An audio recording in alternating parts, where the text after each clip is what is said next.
बारिश में अमीर और गरीब बहू की डिलीवरी। गायत्री और सुजाता देवी दोनों पड़ोसन थी। एक दिन और घड़ी में दोनों के घरानों में नई नवेली दुल्हन आई थी, लेकिन दोनों के घरों को बीच में अमीरी गरीबी की दीवार खड़ी थी। पायल बहू, दया, पैर लगाकर कलश गिराकर भीतर आ जाओ। जी सासू माँ। पायल का ससुराल बेहद गरीब था, जिसमें बुजुर्ग सास ससुर सुजाता, हरिराम और एक नंद बिंदिया थी। रहने के लिए पुरखों का पुराना घर और अंगना था, जबकि शिखा शादी करके गायत्री सिंघानिया के अमीर खानदान में आई थी, जहां खूब शानो शौकत थी। दर्जनों नौकर की फौज उसके स्वागत में खड़ी थी। शिखा बहू, इस हल्दी कुमकुम का छाप दीवार पर लगाकर अंदर आ जाओ। ये सुनते ही शिखा अमीरी का रुतबा झाड़ते हुए बोलती है, ओह प्लीज सासू माँ, मैंने स्पेशली अपनी शादी के लिए बहुत ही महंगा मैनिक्योर और नेल आर्ट करवाया है, वो खराब हो जाएगा, मैं ये नहीं करूंगी।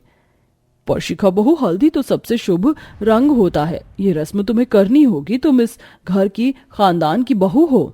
शिखा हल्दी में हाथ डुबोते हुए मुंह बना लेती है और गृह प्रवेश करके ससुराल के अंदर आती है। लक्ष्य कहता है, शिखा, माँ के पैर तो छुओ। हाँ, अब ये फॉर्मेलिटी भी करनी पड़ेगी। ओह गॉड, डैडी ने कैसे टिपिकल घर में मेरी शादी कर दी। प्रणाम माँ जी। सदा खुश रहो बहू, दूधो नहाओ पूतो फलो, बस जल्दी से मुझको पोते पोती का मुंह दिखा दे बहू। ये पुराने जमाने की बोर्डम भी ना, पता नहीं हम बहू को बच्चा पैदा करने की मशीन समझती हैं। बस एक ही आशीर्वाद देना आता है, दूधो नहाओ पूतो फलो। हाँ। तभी आसमान में घटाएं चमकने लगती हैं और जोर जोर की बारिश शुरू हो जाती है। तभी गायत्री खुश होते हुए कहती है, देखो तुम दोनों की शादी कितनी शुभ लग्न में हुई है। कहते हैं जिस भी जोड़े की शादी में बारिश होती है, देवताओं का आशीर्वाद उन्हें मिलता है। बस इस बारिश के जैसे ही घर का चिराग भी जल्दी आ जाए। ये मम्मी जी तो कच्चे बच्चे की बात कर करके पकाई जा रही हैं। शिखा कुछ कर, लक्ष्य में बहुत थक गई हूं, कमरा कहाँ है। यहां से बाएं हाथ को बहू जाओ, तुम आराम करो। दोनों पति पत्नी कमरे में चले जाते, जहां अमीर बहू का कमरा हाई क्लास था, जबकि बेचारी गरीब बहू अपनी पहली ही रात में ससुराल की बरसात झेलती है, जिसमें छत टपक रही होती है और सबका सोना भी मुहाल था। बिंदिया बेटी, यहाँ भी बर्तन लगा दे, देख कितना पानी आ रहा है। लाइए माँ जी, मैं करती हूँ। अरे नहीं बहू, आज ही तो तेरी शादी हुई है, जाकर तू अपने पति के साथ वक्त बिता, ये हम कर लेंगी। मुझे तो खुद ही अपने घर के हालातों को देखकर शर्म सी आ रही है, और इस बारिश के मौसम को भी आज ही आफत लगानी थी। माँ जी, जैसा भी है, अब ये मेरा ससुराल है और आप सब मेरा परिवार, और इस घर की बहू होते हुए आप सबका ख्याल रखना मेरा धर्म है। भगवान, हम बड़े ही भागों वाले हैं जो ईश्वर ने हमारे गरीब घर में इतनी संस्कारी और गुणवान बहू दी है। ऐसे ही दिन बीतते हैं और पायल अपने गरीब ससुराल में बस जाती है। सबसे पहले भोर की किरण फूटने के साथ ही बहू घर आंगन बाहर लीप कर खाना बनाती है, जबकि शिखा, जो कि अमीर घर की बहू थी, उसे खाना पीना, चाय नाश्ता बिस्तर पर खाने की आदत थी। ऐसे ही अब गुजरते पल में दोनों अमीर गरीब बहुएं गर्भवती हो जाती हैं। दोनों ही परिवार में खुशियां गूंजने लगती हैं। शिखा बहू, ये खुशखबरी देकर तूने मुझे सोने की सीढ़ियां चढ़ा दी। अब तुझे अपने खान पान का बहुत अच्छे तरीके से ध्यान रखना होगा, और आज से ये तंग कपड़े भी नहीं पहनने। कपड़े पर बात आते शिखा बौखला कर सास से झगड़ती है। हद है, मैं प्रेग्नेंट नहीं हुई कि आपने टिपिकल सास के जैसे रोक टोक शुरू कर दी सासू माँ। पर बहू, मैं तो तेरे भले के लिए समझा रही हूँ। ये जीन्स बहुत ही चुस्त है, तेरा पेट कसेगा तो बच्चों पर बुरा असर पड़ेगा। ये दौर बहुत नाजुक है, ऐसे में खुले कपड़े पहनते हैं। ओह प्लीज मम्मी जी, मैंने कहा ना, मैं अपने कपड़ों के साथ कोई कॉम्प्रोमाइज नहीं करूंगी। अपनी अमीर घमंडी बहू का आकड़ू बर्ताव देखकर सास गायत्री का मन भारी हो जाता है, जबकि पायल के गरीब ससुराल में उसकी गरीब सास ननद थाली बजाकर नाच गाकर बच्चे के घर में आने की खुशी मनाती है। क्या बात है माँ। बिंदिया, आप दोनों बड़ी खुश लग रही हैं। बात ही खुशी की है राकेश, तू बाप बनने वाला है, बहू के पैर भारी हैं। पिता बनने की खुशखबरी से राकेश तो खुश होता है, लेकिन बरसात के मौसम की एक कड़वी सच्चाई ये भी है कि हजारों गरीब मजदूर इस मौसम में बेरोजगार हो जाते हैं। पायल अपनी सास ननद के सामने तो कुछ नहीं पूछती, लेकिन अकेले में पूछती है, क्या हुआ जी, आप बच्चे की बात से खुश नहीं हुए? पायल के पूछने पर राकेश बड़े दुख के भाव के साथ कहता है, नहीं, मैं खुश हूँ पायल। पिता बनना तो बड़े भाग की बात है, मगर इन दिनों बारिश के चलते मेरे पास कोई काम धंधा नहीं है। तुम्हारी देखभाल और डिलीवरी के खर्चे के लिए चिंता है मुझको। अजी आप मेरी चिंता मत कीजिए, मैं अपना देखभाल करूंगी। और रही बात डिलीवरी की, तो रानी आशा सरकारी अस्पताल का कार्ड बनवा देंगी। गरीब बहू के समझाने बुझाने पर राकेश को थोड़ी तसल्ली होती है। देखते देखते दोनों अमीर गरीब बहुओं को गर्भावस्था का चौथा पांचवा महीना लग जाता है। बारिश का मौसम भी अपने चरम पर आ जाता है। दिन रात तबाही मचाने वाली बरसातें होती हैं। जहां खाने में साग देखकर घमंडी बहू नौकर पर चिल्ला कर दिखाती है, रामू काका, ओ रामू काका, यहाँ आओ। जी छोटी बहू रानी। ये क्या घास फूस बनाया है? ये इंसान के खाने लायक नहीं है। तुम नौकर लोग किस बात की पगार लेते हो? भड़कते हुए शिखा ने खाना जमीन पर फेंक दिया। तभी सास आती है। बहू, ये क्या बर्ताव है? मैंने कहा था रामू काका को साग बनाने को। अरे तू सोच, अभी तू प्रेग्नेंट है, फिर भी रोज रोज तू बाहर का पिज्जा खाती है। ये हरी सब्जी तुझे ताकत देगी। मम्मी जी, ये घास फूस अमीर के खाने लायक नहीं है और प्लीज मेरे खाने के पीछे रोक टोक मत कीजिए। अंडरस्टैंड? अब तुम मेरे सर पर खड़े क्या हो? जाओ जाकर मेरे लिए व्हाइट सॉस पास्ता बना कर लाओ, वो भी स्पाइसी वाला। इतना अच्छा बारिश का मौसम है। जी लाया।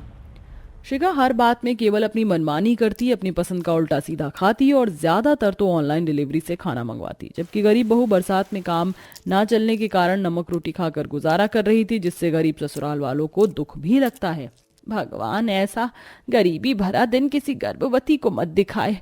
ऐसे मौसम में और ऐसी हालत में तो कितना कुछ खाने का मन करता है, लेकिन हमारी बदनसीबी तो देखो, बहू को कुछ नहीं खिला पा रहे हैं। ये सारा तो का जिम्मेदार मैं हूँ माँ। मैं कोई खुशियाँ नहीं दे पाया इस बेचारी को। अजी, आप लोग ऐसा क्यों कहते हैं? मैं और मेरा बच्चा एकदम सही सलामत है माँ जी। अच्छा भाभी, कल हमको डॉक्टर के पास जाना है, याद है ना? मैं आपके साथ चलूंगी। हाँ बिंदिया, ठीक है, चलना। अगले दिन दोनों अमीर गरीब बहुएं डॉक्टर के पास जाने के लिए निकलती हैं, जहां बहुत ही भारी बारिश होने के चलते गली सड़कों में जल भराव का पानी भरा हुआ था। शिखा अपनी हाईफाई गाड़ी में बैठकर पति के साथ जाती है। बहू, बिंदिया को अपने साथ ले जा। देख, सड़कें पानी में डूबी हुई हैं, कैसे जाएगी अकेले? भगवान ना करे कोई ऊंच नीच हो गई तो। माँ जी, कुछ नहीं होगा, मैं संभाल कर जाऊंगी और संभाल कर आऊंगी। और देखिए, घर में भी कितना पानी भरा हुआ है। इस वक्त मुझसे ज्यादा बिंदिया की जरूरत आपको है। पायल सर पर आंचल ओढ़े पैदल पैदल ही सरकारी अस्पताल की ओर चल देती है। तभी उसे रास्ते में देखकर चिड़पन में शिखा उस पर कीचड़ उछाल देती है। बड़ी आई थी गरीब की बहू कहीं की। हे भगवान, मेरी तो पूरी साड़ी खराब हो गई। पता नहीं कौन सी पागल औरत बैठकर ये गाड़ी चला रही है। ये गाड़ी तो हमारे पड़ोस वाले बड़े बंगले की है। तभी पायल ड्राइविंग सीट पर शिखा को बैठा देखती है। सारे रास्ते भीगते हो जाने के चलते पैदल पैदल चलने की वजह से बेचारी गरीब बहू के दोनों पैर सूज जाते हैं। दिन बीतते हैं, लेकिन पैसे के अभाव के चलते उसे कुछ भी ताकत की चीज खाने को नहीं मिलती। जबकि शिखा की सास उसके लिए आखिरी महीनों में बहुत कुछ बनाती है। अरे बहू, ये ले, मैंने तेरे लिए काजू किशमिश कूट कर दूध बनाया है, पी ले। और ये सौंठ के लड्डू हैं, देसी घी में बने हैं। इसमें से रोज तू डेली डेली खाना, इससे तुझको ताकत मिलेगी और डिलीवरी भी नॉर्मल होगी। लेकिन शिखा घमंड में टेढ़ा जवाब देती है। सासू माँ, घी खाना और खिलाना आपकी हॉबी है क्या? मुझे ये सब नहीं खाना। मैंने पिज्जा और मंचूरियन ऑर्डर किया है, मेरा खाना आने वाला है, मैं वही खाऊंगी, वो भी बारिश में भीगते हुए। इतने में डिलीवरी वाला दरवाजे पर आ जाता है। मैडम, आपका मंचूरियन पिज्जा का order. Thank you so much भैया, ये लो पैसे। शिखा सारा खाना लेकर हाई हील्स पहने बारिश में छत पर चढ़ जाती है, जहां गरीब बहू अपने आंगन में मिट्टी डालकर लीप रही थी। चल शिखा, इस गरीब को चिढ़ाते हैं ना। शिखा छत के ऊपर से खाते हुए पायल को ललचाने लगती है। इट्स सो यम्मी, मजा आ गया। अरे ओ मेरी गरीब पड़ोसन, खाएगी क्या? हे भगवान शिखा जी, इतनी तेज की बारिश हो रही है और आप छत पर भीग रही हैं। आपके बच्चे को निमोनिया लग सकता है, नीचे जाइए। अरे ओ गवार, तू मेरी सास मत बन, समझी? चल हट। शिखा एक बार फिर से अपनी मनमानी करते हुए बारिश में नाचने लगती है। तभी उसकी सैंडल बारिश में फिसल जाती है और वो पेट के बल गिर जाती है। माँ, माय बेबी। अगर सासू माँ को पता लग गया कि मैं गिरी थी तो वो मुझे कच्चा खा जाएंगी। शिखा जल्दी से लंगड़ाते हुए उठती है और कमरे में चली जाती है। उधर दोनों बहुओं की आर्थिक स्थिति के अनुसार गोद भराई होती है, जहां अमीर बहू के घर में धूमधाम से बेबी शावर होता है, जिसमें बम्पर सिस्टम का खाना पीना सब होता है। जबकि गरीब परिवार में पायल की सास ननद मुश्किल से खीर पूरी बनाती हैं और सास अपनी बहू के आंचल में अपने बेटे का पुराना कपड़ा रखती हैं, जहां ननद ने चारों तरफ छत के हिस्से में पन्नी बांधी होती है, क्योंकि बारिश का पानी उनके घर में टपक रहा होता है। वैसी स्थिति में गोद भराई होती है। माफ करना बहू, वैसे तो तेरी कोख से जन्म लेने वाला इस घर का पहला चिराग होगा, इसे तो चांदी का झूला देना चाहिए, लेकिन अभी घर की दशा खराब है, इसलिए यही है केवल देने को मेरे पास।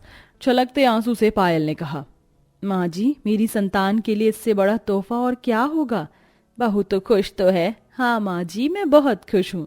कुछ दिनों में दोनों का टाइम पूरा हो जाता है और पायल को डिलीवरी का दर्द शुरू हो जाता है। उस टाइम आधी रात के 12 बज रहे होते हैं और भारी बारिश हो रही होती है। आह माँ जी, मुझे दर्द हो रहा है। हे भगवान, इस मौसम को भी अभी बिगड़ना था। चप्पा चप्पा में पानी भरा हुआ है। अस्पताल जाना तो संभव नहीं। राकेश के बापू, राकेश, तुम दोनों बाहर जाओ, बहू की डिलीवरी घर में ही करवानी होगी। सुजाता एक दाई माँ की तरह अपनी गरीब बहू की घर में ही नॉर्मल डिलीवरी करवाती है। रूखा सूखा खाकर भी उसका बच्चा बहुत ही हट्टा कट्टा तंदुरुस्त पैदा होता है। 1-2 दिनों के बीच ही शिखा की भी डिलीवरी का दर्द शुरू होता है और उससे क्षमता के अनुसार हाई फाई प्राइवेट हॉस्पिटल में ले जाया जाता है। इसके बाद भी उसकी सी सेक्शन डिलीवरी होती है। देखिए, आपकी बहू की डिलीवरी हो गई है, लेकिन बच्चा बहुत ही कमजोर है और बच्चों के एक अंग पर चोट भी लगी हुई है, जो कि आमतौर पर जब गर्भवती औरत कहीं गिर जाती है तो ही होता है। इसलिए हमने बच्चों को अंडर ऑब्जर्वेशन रखा हुआ है।